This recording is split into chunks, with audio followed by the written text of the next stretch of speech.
میری بات سنیے. نبی علیہ السلام آپ صحابہ کرام کے درمیان موجود ہیں. نبی علیہ السلام نے فرمایا کہ میرے صحابہ آج رات میں نے خواب دیکھا. اس خواب میں 2 فرشتے آئے. ایک فرشتہ میرے سرہانے کی طرف بیٹھا اور دوسرا فرشتہ میرے جو ہے وہ پاؤں مبارک ان کی طرف بیٹھا. جو پاؤں کی طرف بیٹھا تھا اس نے جو سرہانے کی طرف بیٹھا تھا اس سے پوچھا کہ ذرا ان کی مثال بیان کرو, ان کی مثال بیان کرو. اب جو پاؤں سرانے کی طرف بیٹھا تھا اس نے سرکار کی مثال بیان کی. کہنے لگے کہ ان کی مثال ایسے ہے کہ جیسے کسی بادشاہ وقت نے ایک عالی شان محل بنایا ہو, اس محل میں طرح طرح کے کھانے چن دیے ہو اور آرام دہ بستر لگا دیا ہو,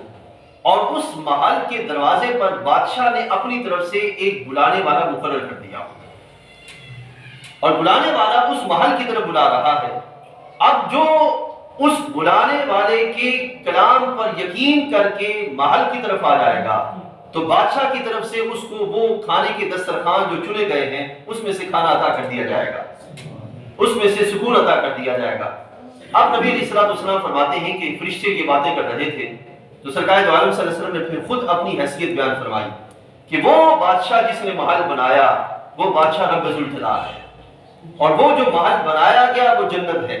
اس میں جو کھانے رکھے گئے وہ جنتی کھانے ہیں, اور اس محل کے دروازے پہ جس بلانے والے کو مقرر کیا گیا وہ محمد رسول اللہ صلی اللہ علیہ وسلم, وہ ذات اقدس ہے جو ان کے بلانے پر یقین کر لے گا وہ اندر جنت میں داخل ہو جائے گا, اور جو بلانے پہ یقین نہیں کرے گا وہ بیچارہ باہر دھوپ میں سڑتا رہے گا اور تپتی دھوپ اس کو جو ہے وہ جلاتی رہے گی. میرے بھائیوں آج کے اس دور میں ہماری مثال ایسی ہو چکی ہے کہ جیسے ایک صحرا کے اندر ایک مسافر دیکھ رہا ہے کہ سامنے ایک عالی شان محل ہے یا گھنا باغ ہے جس میں پانی بھی ہے, سایہ بھی ہے اور کھانے کے لیے سب کچھ موجود ہے. وہ دیکھ رہا ہے کہ زمین کی جو تپش ہے میرے پاؤں کو جلا رہی ہے اور سورج کی جو حرارت ہے میرے سر کو گرما رہی ہے. وہ پیاس چاہتا ہے کہ میں جاؤں اور جا کے پانی پیوں, دیکھ بھی رہا ہے, لیکن اس